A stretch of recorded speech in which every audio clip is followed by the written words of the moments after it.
Magnitude is a director of the change of the feedback of the dry land ecosystem to Earth systems and social processes. Demand is affect control, viability of the resilience of the dry land ecosystem. Also, demand is the impact of the global change to the ecosystem services, human well-being, and dry land is livelihood. Last one I would like to introduce is what we do in the dry land ecosystem program. We would like to development is a science plan. This is a science plan involved is a problem, is a statement in dry land area. Also concepting framework and the research theme, priority area, and key scientific questions. Also organization structure of the dry land ecosystem program. Theme 1 is the dry land ecosystem dynamics and the driver force. We focus on the driver force from the directly indirectly force. Also, we monitor the change. We develop the modeling for forecast is land degradation and rehabilitations. Also, we are thinking about from the inter and external is factors. Also, from the teleconnection with other is factors. Also, now we, based on the different information of the remote sensing, our colleagues is a development is a crop watch, is a monitoring, is a crop as agricultural productivities in the globally in the different countries. This is for eco watch.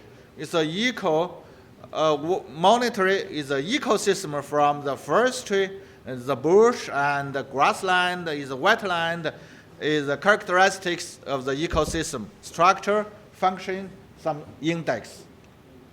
Also, we have the China cover. Every 5 years, we have the high solution. Is a China cover.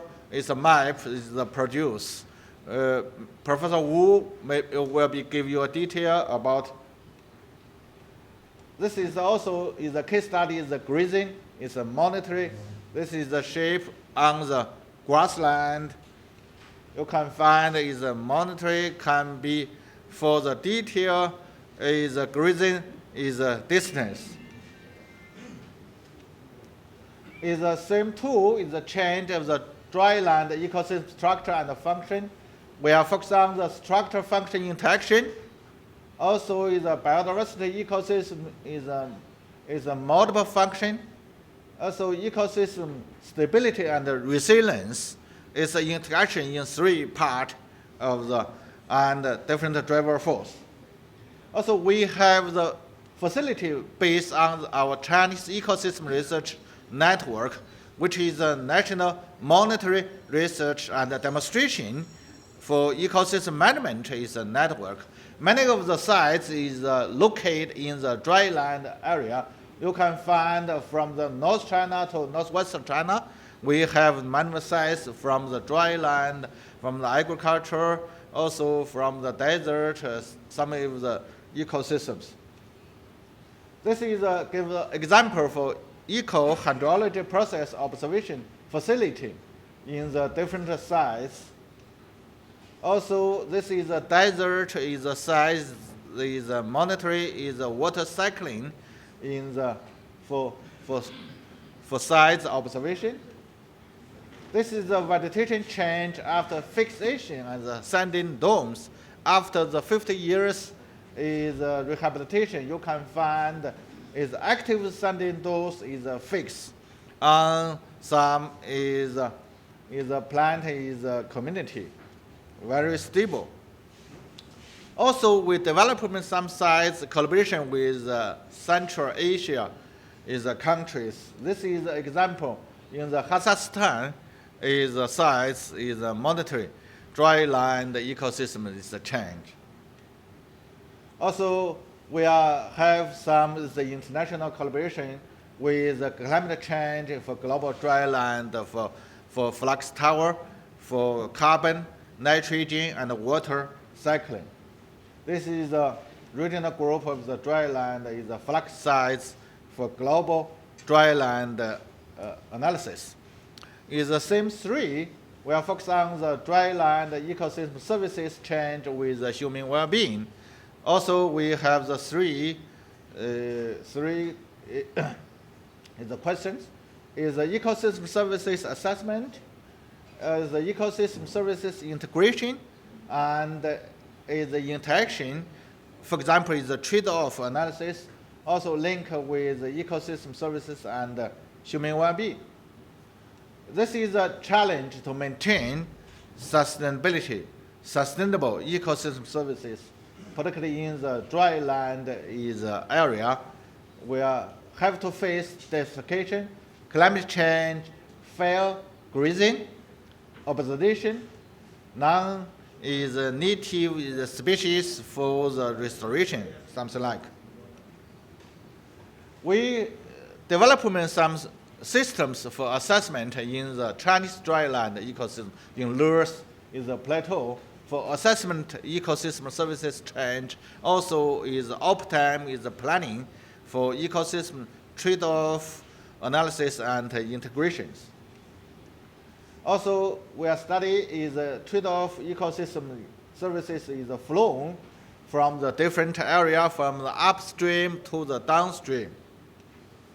Also is a flow and a trade-off in different scale, in space and times, also from the different area, different countries for the global scale. Last theme is ecosystem management and sustainability is a livelihood in dry land.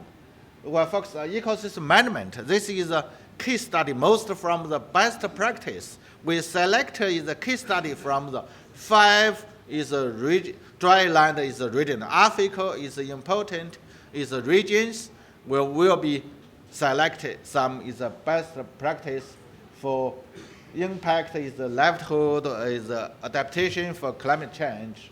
Also is a livelihood change. Livelihood is sustainability. This is the dry land ecosystem management, livelihood change, livelihood sustainability. We still have some experience in the west part of China. We are from the ecosystem scale to the regional scale. Some is from the desert area, some from the Terres area for so serious erosion. Some is for water shortage for inland river base management. So you can find from the Xinjiang, is the Terres Plateau, is the Tibetan, is the grassland, also is a high is a mountain area in the Tibetan Plateau. Some is experiments from the Xinjiang where maybe can be introduced in the Africa areas. We have our program, we still have is a case study and global systems. Identity of the key scientific issue for each regions, land use, history, climate, social, economic characteristics, and environmental price and the difference. Also is a release of the local people for nature resource varies significantly from the place to place as Arides vegetation, social, economic condition change. Comparison with the case study. Also best practice and adaptation ecosystem management. 5 is the regions we select from our program. North America, Africa, Mediterranean region, Central Asia, and Australia. We are also linked with our program with SDG. We still have relationship with SDG and ecosystem services. We have some SDG categories from Eastern needs, from the objective, and from the governors. For governors, very close link our program with different SDG target. What I would like to summary is my presentation. Is a global GEP, which is an ecological research program toward dryland sustainability. It's involved, is up to date, is the knowledge, the case study and the good practice. Also is the public, is awareness and the global partnership, is the work together. Is a time frame, is we are start from the 2 years ago to before the 2 years. Is in the end of this year, so we will be finished is the first version of the science is the plan. Well, the next 2 years we will promote is our programs. We have the thematic the working group. We also have the regional consultation workshop. Today, this is Africa is a workshop. Is the beginning of this month. We have the Australia regional workshop in the Canberra. Also, we have the international consulting. It's a workshop. It's with Future Earth. It's a program. It's a development. It's a global. It's a database. Some is from the remote sensing data. Some are from the ecosystem sides. So we have the research team is support by the Chinese academic sciences. Is our managers is Miss Zhang is come here. Is give a strong support for this workshop. I and Professor Mark Smith from the CSO was the co-chair for this program. We are secretariats based on the Chinese Ecosystem Research Network, which is the largest national ecosystem research and monitoring demonstration network in the world. It's a strong support to international long-term ecological research. Also, we have the synaptic worker group from the four institute and the universities is in the Chinese academic sciences. This is third is the sites is we have the 44 sites is some of the based on the dry land is ecosystem.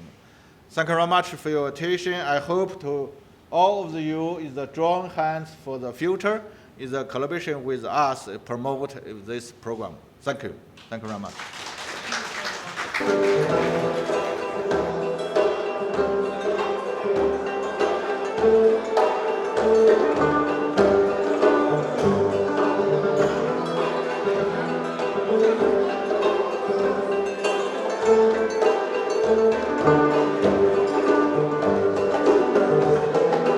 Layers and totally 40 classes. And this classification using remote sensing ability, modeling information, and also to meet ecological or ecosystem researchers, the requirement, including ecosystem types and the functions. And for the mapping procedures, we first do some data collection and also to make data processions. First of all, we will focus on the local, then extend to the whole entire countries. And particularly, we took some semestic classes to make special classes or mappings for that. For example, for the global land mappings, for the large field, for the water body, which will be more easy to monitor and also more accurate. So we are put this and force back into the systems to increase the accuracy or quality of land cover data. And with this, we can finally we have a good data set for 2010, which is more. We almost spent 4 years working on this data set of this, make a more precise data set, and take this as a standard China land cover data set. And take this as a reference. We can use Google Earth engine methods to develop a change detection methods. And this change detection method can be done in the Google Earth engines. Then we download this change detection and make a verification and validation on the Alibaba. So then we can change it to another, make it to another years, working on another years. So 1990, 2000, 2005, and 2015. So this is make more easily, more fast. We're using 2010 as a standard data set, a reference data set. Make a data change detection for other years. And this methodology for 2015, so only take half a year to make this for the entire China. Then we're using field data by using GVG Apple to make validations. And the accuracy is 87% for the whole China, for second classes, 94% for the entire China of this. And then we move all China cover data set into the online, on Alibaba online. So users, if you are thinking this is not good enough, or maybe you find some problem in your area or your nose, so you can do the online checking, online changes for each parcels or for some of the classes. And this is a validation, sorry, it's not automatic. We have a video of this. So this is can be a quality control method by yourself. And the same methodology also are used for the nationwide global land mapping. We are using GVG apples, can collect whole countries or samples of the countries, and using this data set to make China global land for 2017, and 5 meter to 10 meter resolutions. And accuracy is 97% of this. And you can see the global land and also large fields over the countries. And the same methodology also applied for the African countries. We do it for together with a colleague from Zambia and Zimbabwe, Emmanuel are here, to make global land for Zambia, 10 meter resolutions. And also you can see the samples over here. If you look at the detail of this, and the accuracy is overall accuracy is 85% for the Zambia, and also 87% for Zimbabwe. And we hand over lead data set to the Ministry of Zambia, Ministry of Agriculture in Zambia, and also in Zimbabwe. And this including the raster data in national scale and the provincial scale, and also the statistical data for the district, for the province, and the countries. And also, we are asked the colleagues from local research unit to do the validations of this. And in the future, we were working on increasing the resolution to the 5 meter resolutions, and also to include the irrigation types for the data set of this. So make the data set more useful for the countries, for the locals. And back to China, now we are develop a 10 meter resolution China cover, land cover systems, with totally 64 classes, 63 subclasses for totally. But you can see for the first class, first layers, there are 10 different ecosystems, from forestry to grassland to the wetland, cropland, and horticulture, and also water, desert, bed, tundra. All these is ecosystem standards or citizens. But when we are going to more details from 10-meter resolutions, we will want to look more from macro to the macro, look at more plant vegetation organizations and the patterns, and also even multi-scale of this. And this is particularly important for the dry land, because dry land is severe vegetations. The pattern of vegetation spread is more important. It's one of our key indicators for the dry land ecosystem stables. But this is, when we do this, it's also bring over more challenges, because we need a near real-time land cover mapping, and also need a high accuracy for this, and also in order to produce land cover map to meet the ecosystem assessment. These three are major challenges for the land cover mapping, also for the global land mapping also, of course. So then we need moving from offline to the online by using clouds and also methodologies, and also use artificial intelligence method to develop, to make it land cover mapping for this. This is all my presentation. Thank you.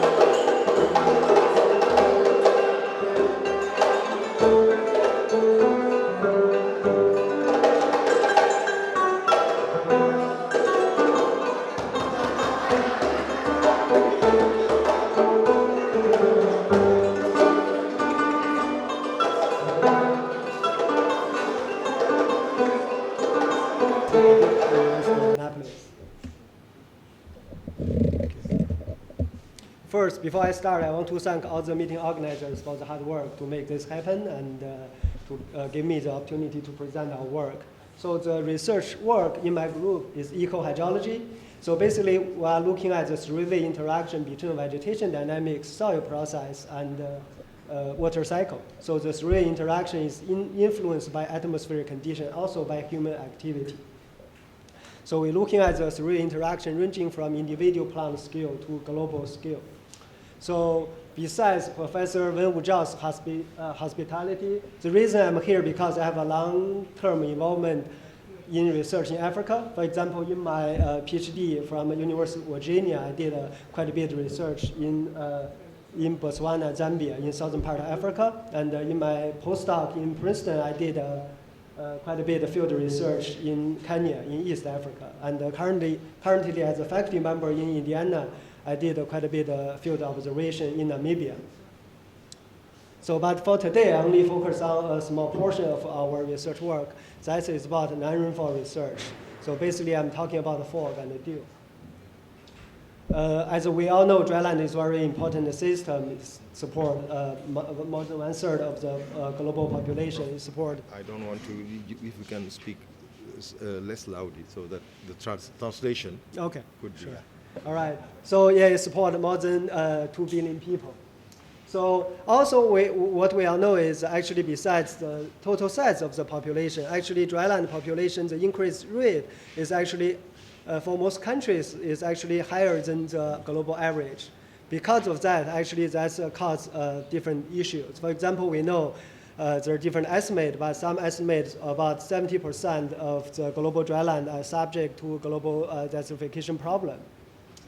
So because of that, because water is the most limiting issue in dryland, so several years ago I wrote a short letter to Science to talk about the practical ways we can actually saving water.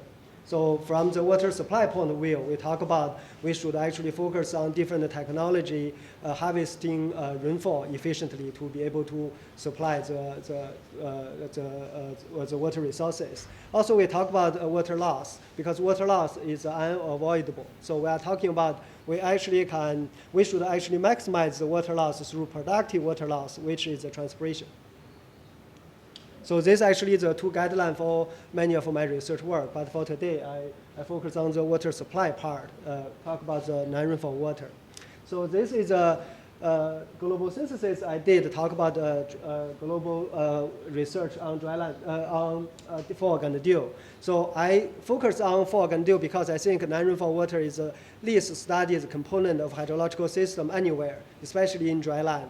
At the same time, they are very important, especially when we consider climate change, when we think about in the future, when water scarcity become more problem, non-rainfall water, it will become more important. So this is a synthesis I did. So we look at the global scale distribution of the fog and dew research. We can see it's actually distributed quite widely globally, but most of the research is focusing on dry land.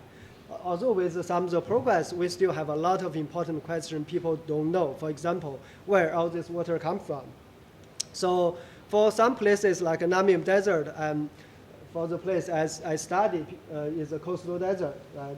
So also in Atacama Desert in Chile is also coastal desert. So people naturally believe all the fog and dew must coming from the ocean.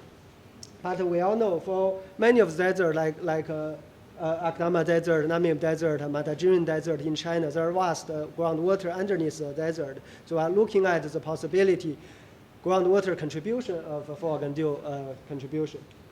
So basically, I try to understand where they come from and also how do they impact soil water, which is the main water source for crop, for vegetation. So we study in Namib Desert, which is old desert, one of the oldest desert on Earth, and fog has been a topic of study for a long time because many mechanisms in that desert is adapt to the unique fog environment.